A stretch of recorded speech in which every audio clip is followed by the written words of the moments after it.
नमस्कार। आप देख रहे हैं Vande Bharat live TV news और मैं हूं सुरेश प्रसाद, ब्यूरो चीफ दुमका। आज हम जरमुंडी हाई स्कूल में आए हुए हैं, जो कि आज यहाँ पैरेड मीटिंग रखा गया है कि आसपास के जितने भी यहाँ नामांकित छात्र छात्राएं हैं, सभी का अभिभावक यहाँ पहुँचेंगे और सारे शिक्षक लोग भी रहेंगे और कुछ गाइडलाइन बताया जाएगा और उस बीच में अपना गार्जियन भी अपना अपना विचार को रखेगा कि कैसे क्या हो रहा है, नहीं हो रहा है, यहाँ का पढ़ाई के विषय में क्लास कैसे चल रहा है, नहीं चल रहा है, या शिक्षक का कमी है या और क्या है, नहीं है। बहुत तरह का बात के विषय में आदान प्रदान दोनों तरफ से होगा और ये पेरेंट मीटिंग इसलिए रखा जाता है। और इस बीच में अभी आप आगे देखेंगे, जो कि आप वीडियो में बने रहिएगा, कि देखिएगा कि बहुत सारा गाइडलाइन यहाँ से मिलेगा कि आखिर बच्चा का किस तरह से सर्वांगीण विकास किया जाए, उसके बारे में भी आप लोगों को बताया जाएगा। जो हमारे यहाँ बहुत सारे शिक्षक लोग हैं और हेड सर भी हैं, सभी की बातों को आप सुनेंगे कि पेरेंट मीटिंग में आने से ही ये सब लाभ मिलता है। और हम अपने तरफ से हम न्यूज़ चैनल के माध्यम से ये भी कहना चाहेंगे कि इस पेरेंट मीटिंग में ज़्यादा से ज़्यादा संख्या में आना चाहिए, कि आप सभी अभिभावक को इतना उत्साहित होना चाहिए कि आज मेरा बच्चे का स्कूल में मीटिंग है तो आधा घंटा समय निकाल के हम ज़रूर जाएं। और जब तक आप स्कूल आएंगे नहीं मीटिंग में तो आपको जानकारी नहीं मिल पाएगा। और जानकारी नहीं मिले, आप तो जान रहे हैं कि मेरा बच्चा स्कूल जा रहा है, लेकिन स्कूल में क्या पढ़ाई हो रहा है, नहीं हो रहा, उसके बारे में भी आपको खुद जानकारी नहीं होता। तो इस तरह से क्या होता है, जिस तरह से आपका सोच है उस तरह से बच्चा का सर्वांगीण विकास नहीं हो पाएगा। इसलिए मीटिंग में ज़्यादा से ज़्यादा संख्या में आके शामिल होके और इस प्रोग्राम में भागीदारी निभाने का प्रयास करें और आगे चलिए, वीडियो में बने रहिए कि सर लोग जो अपना विचार रखेंगे उस विचार को सुने और उसको ग्रहण करने का प्रयास करें। नमस्कार, वीडियो में आगे बने रहें। दे पाएंगे, स्कूल का नाम रोशन करेंगे और आप लोगों की सेवा जो सोच रहे हैं कि बच्चे बेटा बेटी को पढ़ा करके हम जो सेवा पाएंगे वो फुलफिल करेंगे। और ये अपने बच्चों को कौन नहीं चाहता कि हमारा बेटा बेटी डॉक्टर, मास्टर, इंजीनियर, प्रोफेसर बहुत बड़े से बड़े पोस्ट में हो, तो होगा। आप नियमित रोज स्कूल जो है प्रतिदिन भेजिए, देख रेख कीजिए, बच्चों को अनुशासन में रखिए और उसको जो है देखिए कि कहाँ पढ़ाई कर रहे हैं कि नहीं कर रहे हैं, समीक्षा कीजिए, मूल्यांकन कीजिए, तभी हो पाएगा। हम लोग विद्यालय में आते हैं, अटेंडेंस बनता है और देखते हैं और घंटी वाइज पढ़ाई होती है, हम लोग भाग लेते हैं, बच्चों से पूछते हैं, जवाब नहीं आता है। एक दिन आया बच्चा, दूसरा दिन से 8 दिन गायब है, उपस्थिति बहुत कम है। ये सब बहुत हम देखने को मिल रहा है। तो कहाँ से, और हम लोग तो नियमित है, हम लोग तो रोटी यही है, हम लोग नहीं आएंगे तो क्या, हम लोग एकदम आते ही और आना ही पड़ेगा जब तक हम लोगों का सेवा रहेगा, सेवा देते ही रहेंगे। तो ये जो देख रहे हैं ये रवैया है। तो आप लोगों से आग्रह होगा मेरा कि आप लोग सभी अपने जो भी है, बच्ची है वो बच्चा है, पढ़ने के लिए, भविष्य बनाने के लिए, विद्वान होने के लिए और अपना अच्छा लक्ष्य प्राप्ति के लिए जो भविष्य में आपके बेटा बेटी बन के काम के सुखी संपन्न रहेंगे, तो जरूर बच्चा को भेजें, नियमित देखें, उपस्थिति बढ़ाएं, प्रतिदिन अपने बच्चों को भेजें और गुणवत्तापूर्ण शिक्षा हो रही है कि नहीं हो रही है, कैसे होगी, कैसे अपने बच्चों को हम पढ़ाएंगे, देख रेख करेंगे, ये सब अपना जो है खुद करें और वो आप लोगों का होगा। हम लोग तो किताब के मुताबिक जितना भी सिलेबस है, किताब है, प्रत्येक चैप्टर की पढ़ाई कर देते हैं, समझा देते हैं, लिखा देते हैं, लेकिन याद तो करनी होगी बच्चों को। ये सब हम लोग तो पढ़ा ही देते हैं, लेकिन याद करनी होती बच्चों को। तो ये कोई इसमें जो है कुछ अनदेखा अनसुना हो जाता है, बच्चों को बता देते हैं, एक दिन आए तो 10 दिन गायब है। तो जो अपना इस तरह जो ये सिलसिला में क्या बच्चा भविष्य में बन पाएंगे। तो मैं आग्रह आप लोगों से गार्जियन से यही कहूँगा कि बच्चों को नियमित भेजिए, क्या पढ़ाई पढ़ रहे हैं उसको देख रेख कीजिए और अनुशासन में संस्कार को बदलिए, जो बच्चे भविष्य में आपको सेवा दे सके, आपका जो मनोकामना चाहते हैं कि बच्चा बने वो फुलफिल कर सके, पूरा हो सके। मैं इतना ही कर करके अपने वक्तव्य को विदा करता हूँ। तो अमल के योग्य हम लोगों अभिभावकों के लिए अब मैं और कोई अभिभावक जो अभी आए हैं वो भी कुछ अपनी बात रखना चाहते हैं तो रख सकते हैं। कहीं आपको यह न लगे कि भाई हम विलम्ब से बोलते तो हमारी बात को नहीं सुना दिया, नहीं रखना करना किया, तो आप अपनी बातों को अगर रखना चाहते हैं तो जरूर रखिए।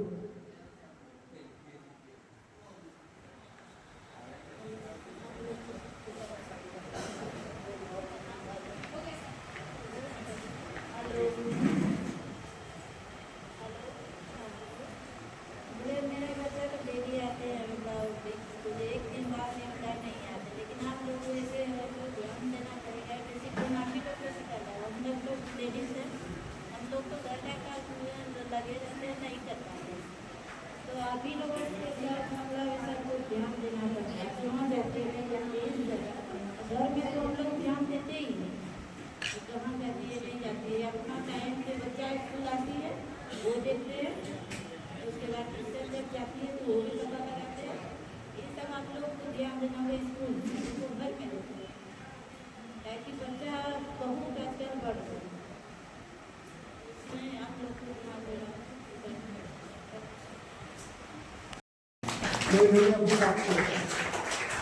देखिए बच्चे पे तो हम लोग ध्यान यहाँ देते ही देते हैं, है ना, पर यहाँ से जब पढ़ने के बाद वो जो घर में जो 2 घंटा बैठ के पढ़े, वो किताब कॉपी लेकर के बैठे, इसके लिए तो आपको ध्यान देना पड़ेगा,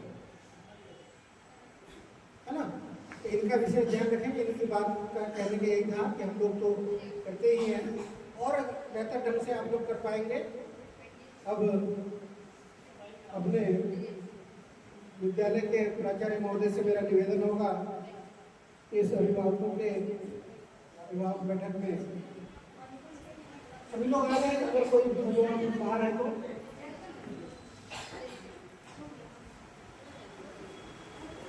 अपना वक्तव्य आप लोगों के बीच हमारे बीच रखें। हमारे प्राचार्य बहुत बहुत धन्यवाद। आज झारखंड सरकार और जेपीसी के जेसीईआरटी के दिशा निर्देश के आलोक में विशेष शिक्षक अभिभावक बैठक का आयोजन किया गया है, जो 8 सितंबर से लेकर 13 सितंबर के बीच होना है। तो इस विद्यालय परिवार ने आज 9 सितंबर को आयोजन किया है। इसमें जितने भी हमारे अभिभावक आए हैं सभी को बहुत बहुत धन्यवाद। और आगे और आने के लिए प्रेरित करने के लिए मैं आग्रह भी करूंगा, निवेदन भी करूँगा। हमारे शिक्षक शिक्षक कर्मियों को भी धन्यवाद जिन्होंने सफल आयोजन की व्यवस्था किया है। मैं सिर्फ इतना कहना चाहूँगा कि विद्यालय का 3 प्रमुख स्तंभ है। एक तो बिल्डिंग देख रहे हैं, साज सज्जा देख रहे हैं, वातावरण देख रहे हैं, दूसरा पढ़ाने वाले टीचर को देख रहे हैं, तीसरा छात्र। इस 3 के बिना यह विद्यालय यह परिवार अधूरा है। और उसमें यदि आप लोग समाहित हो जाते हैं, आप लोग ध्यान दे देते हैं, प्रत्येक अभिभावक सहयोग करते हैं, तो विद्यालय में 4 चंद लगने में लेट नहीं लगेगी, वो काफ़ी आगे बढ़ जाएगा। आपका सहयोग हम सभी शिक्षक अपेक्षा रखते हैं। और सहयोग के लिए सब लोगों ने हमारे कहे, सर ने बताया कि यहाँ 6 घंटा विद्यालय में विद्यार्थी रहते हैं, हम लोग टाइम देते हैं, विद्यालय में पढ़ाने का प्रयास करते हैं। आप लोगों को 2 काम करना है। एक, जिन बच्चा यदि किसी बहाने से स्कूल नहीं आते हैं इसको स्कूल भेजने का कष्ट करेंगे। दूसरा है कि रात में जब आप देखते हैं खाना बनाते हैं, आसपास से कहीं से काम करके आते हैं, तो आप निश्चित रूप से देखेंगे कि आपका बच्चा पढ़ा हुआ बैठा है कि नहीं, या क्या कर रहा है। आज के डेट में हमसे लेके बच्चे तक, हम कहने का मतलब है कि हम शिक्षकों से लेकर बच्चा के घर तक आप देखेंगे सब मोबाइल में काफ़ी बिजी हो गए।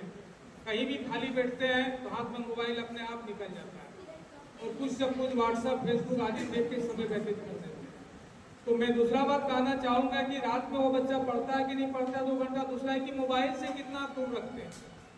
हम तो यहाँ पाबंद लगाए हैं कि कोई भी बच्चा मोबाइल लेके नहीं आना है, लेकिन बच्चा क्या करते हैं कि ऐसा जगह में छुपा के ले आते हैं कि खोजना भी मुश्किल हो जाता है, हम खोज भी नहीं पाते हैं। इसीलिए कभी भी किसी भी परिस्थिति में बच्चों को मोबाइल से आप दूर रखें, मोबाइल नहीं ही दें। और बच्चा को मोबाइल दें, इंटर करने के बाद जब पार्ट 1 हो जाएगा तब मोबाइल का यूज करने दें तो ज़्यादा बेहतर होगा। उसमें भी एक समस्या आती है कि बच्चा, मेरा लड़की है, बहुत दूर से पढ़ने आती है, मोबाइल लेके नहीं आएगा तो फिर कैसे सूचना मिलेगा। तो मेरे स्कूल के सभी शिक्षक का नंबर है, वो अपने गार्जियन से बात करना चाहेगा, कोई भी शिक्षक उसको मोबाइल देंगे, वो अपना बात कर लेगा, जो भी समस्या है बुला लेंगे, बात कर लेंगे। तो आप लोग प्रयास कीजिए कि बच्चे अधिक से अधिक विद्यालय आए। दूसरा प्रयास कीजिए कि मोबाइल से दूर रहे। मोबाइल हितकर नहीं है, बच्चों के जीवन को कह सकते हैं कि सही ढंग से उपयोग नहीं करेगा तो सबसे बर्बाद करने लायक यदि कोई है तो आपका मोबाइल। अब देखे होंगे 3 साल का घर में आपका बच्चा है, रो रहा है, लेकिन मान लीजिए उसको मोबाइल थमा दिया तो चुप हो जाता है। पहले उसको लोरी सुना के चुप किया जाता था, उसको घुमा के चुप किया जाता था, दूसरे के गोदी में देके चुप किया जाता था, दूध पिला के चुप किया जाता था। लेकिन आज चुप करने का सबसे आसान और सस्ता तरीका क्या हो गया है, मोबाइल थमा देना। और वह मोबाइल का इतनी आदी हो जाता है, जब वो 6 साल का हो जाएगा, जब हम स्कूल भेजेंगे तो वह नहीं जाना चाहेगा। मोबाइल जब नहीं देना चाहेंगे, किसी का इम्पोर्टेंट आपका कॉल आता होगा तो नहीं देना आपको पसंद करेगा। यहाँ तक है कि वो फोन आपको काट देगा। यानी इतना लत खराब होते जा रहा है हम लोगों का, अपने बुजुर्ग से लेके बच्चों तक का, जो आने वाले समय में उसको यदि हम लोग सही उपयोग नहीं करेंगे तो वह बहुत बड़े समाज के लिए कोड़ बन जाएगा। जो एक बीमारी उसमें प्राचीन पुराना हुआ करता था, कोड़ बीमारी, जो एक के दूसरे से फैलता तो फैलते चला जाए। मोबाइल बेहतर है, यदि सही उपयोग करते हैं तो वह बेहतर है, नहीं है। दूसरा कहेंगे बहुत बच्चा बहाना लगाता होगा। कुछ गार्जियन हमसे कहने आया था कि भाई हमको बोला कि मोबाइल चाहिए तो हम जाके बकरी बेच के मोबाइल खरीद दिए, बोला मोबाइल से पढ़ेंगे। वो बच्चा कहता होगा घर में कि मोबाइल दीजिएगा तब पढ़ पाएंगे, तो नहीं पढ़ पाएंगे। वो सरासर गलत है। मोबाइल किसी भी बच्चे को नहीं पढ़ा सकता। यदि मोबाइल पढ़ाता तो हम सभी शिक्षकों का 1 लाख रुपया वेतन सरकार नहीं देता। इतना किताब देता, इतना कॉपी देता, इतना छात्रवृत्ति देता, लेकिन मोबाइल दे देता, घरे से बैठ के पढ़ लेते। आप भी यहाँ जितने पढ़े लिखे हैं, उस समय हम लोग बिना मोबाइल का, जो मोबाइल दूर तक कहीं नहीं था, लेकिन हम लोग पढ़े, अच्छे किए, आगे बढ़े। मोबाइल एक बहाना है, मोबाइल एक सहयोगी है, न कि मोबाइल आपका जीवन का आधार है। इसीलिए आप लोग सहयोग करें कि हम पूर्ण पाबंद यहाँ लगाएं कि मोबाइल लेके आप नहीं आ सकते हैं। इसी तरह का यदि बात हम लोगों की तरफ से डांट डपट होती है और यदि बच्चे शिकायत करते हैं तो उस दिन आप लोग बच्चे का सहयोग नहीं करेंगे, शिक्षक का सहयोग करेंगे, जो आपका हित करेंगे।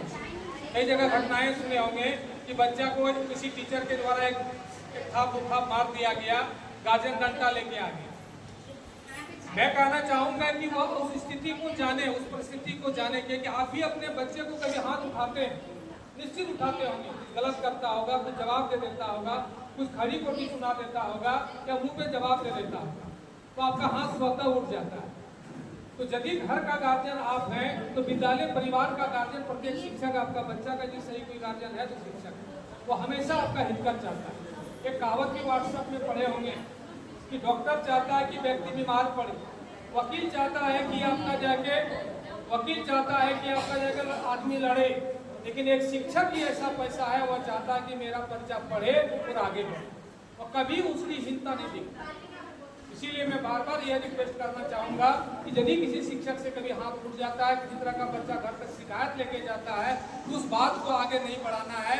आप मिल के हेडमास्टर से, शिक्षक से किस कारण से ऐसा हुआ उसको जानने का निश्चित प्रयास करें, तो एक हल निकलेगा। नहीं तो उससे क्या होता है कि इतने बच्चों में यदि वो शिकायत चल जाती है, आप आके कुछ गाली गलौज कर देते हैं तो शिक्षकों का मनोबल गिर जाती है और वह बच्चों को अपना बच्चा नहीं समझता। यदि शिक्षक चाहेगा बच्चों को बच्चा नहीं समझना तो कितनों चाहेगा, शिक्षक नहीं पढ़ाना चाहेगा तो नहीं पढ़ाएगा। दबाव देके आप नहीं पढ़वा सकते। आप लोग मजदूर बुलाते हो घर में काम कराने के लिए, यदि आप खड़ूसपनी से व्यवहार करेंगे तो उस मजदूर से मजदूरी भी आप नहीं करा पाएंगे। उसको यदि 1 कट्ठा काम करना था तो आधे कट्ठा में शाम बिता देगा, घर चला जाएगा। इसीलिए हम लोग एक दूसरे का सहयोगी बने, शिक्षक भी आपका सहयोग करेंगे, आप भी सहयोग करेंगे। बच्चा कैसे बेहतर आगे बढ़ेगा उसके लिए हम लोग प्रयास करेंगे। उसके लिए झारखंड सरकार का मुख्य उद्देश्य है कि जब बच्चों को स्कूल पहुंचाएं, स्कूल में सरकार के तरफ से, शिक्षकों की तरफ से बेहतर सुविधाएं दें।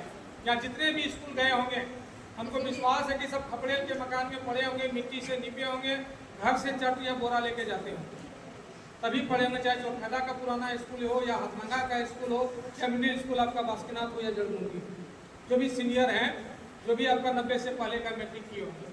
आज सरकार हर व्यवस्था देख रहे हैं, स्टेम लैब, इस लैब को बनाने सरकार कम से कम 10 लाख रुपया खर्च किया है।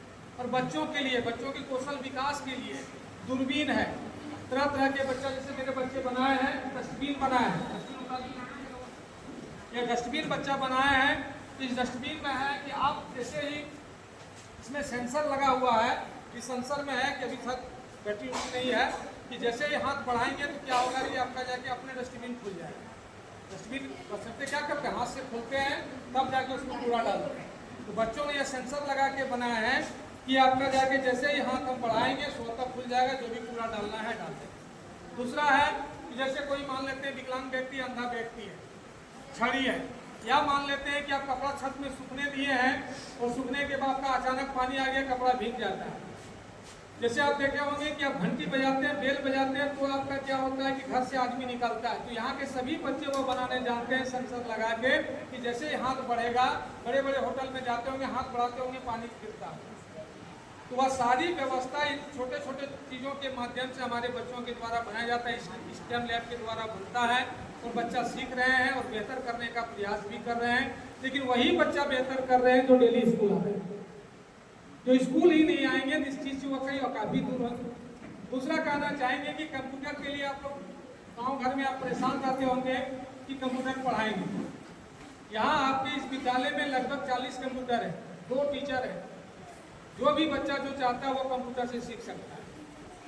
छोटा मोटा आप जैसे होते हैं फर्स्ट एड के बारे में, जैसे हेल्थ केयर का टीचर है, बच्चों जैसे बैंडेज करना, सुई देना, बीपी नापना, इन सारी चीज़ों का ज्ञान इस विद्यालय में व्यवस्था की गई है, जिसको हम लोग कहते हैं कौशल विकास। जब मैट्रिक कर लेगा, इंटर कर लेगा तो 6 महीना का ट्रेनिंग और जाके कर लेगा, एक सर्टिफिकेट मिल जाएगा और अपनी रोजी रोटी के लिए अपना गाँव देहात में अपना क्या करेगा, करा लिए कोई बात नहीं महीना में, लेकिन डेली नहीं कि कभी नाश्ता पहुँचाने जा रहा है, कभी खाद लाने जा रहा है, कभी गेहूँ लाने जा रहा है, कभी सरसों लाने जा रहा है, कभी बच्चों के साथ खेलने भाग गया, कभी मामा घर भाग गया। इन सारी चीज़ों को देखना होगा, रोकना होगा, तभी आगे बढ़ पाएंगे। नहीं तो फिर क्या होगा, आगे फिर वही होगा, वही स्थिति आएगा कि आपका समय बीत गया, उनका भी समय बीत जाएगा, सबको आगे बढ़ते रहेगा। विकसित राष्ट्र तो बन जाएगा लेकिन विकसित परिवार नहीं बन पाएगा। विकसित परिवार तभी बनेगा जब शिक्षित होंगे और अच्छे से उसके प्रति हम मेहनत करें। आप लोग ध्यान भी दिए होंगे कि गांव के खेत में उन्हीं का धान बढ़िया दिखता है जो उसको समय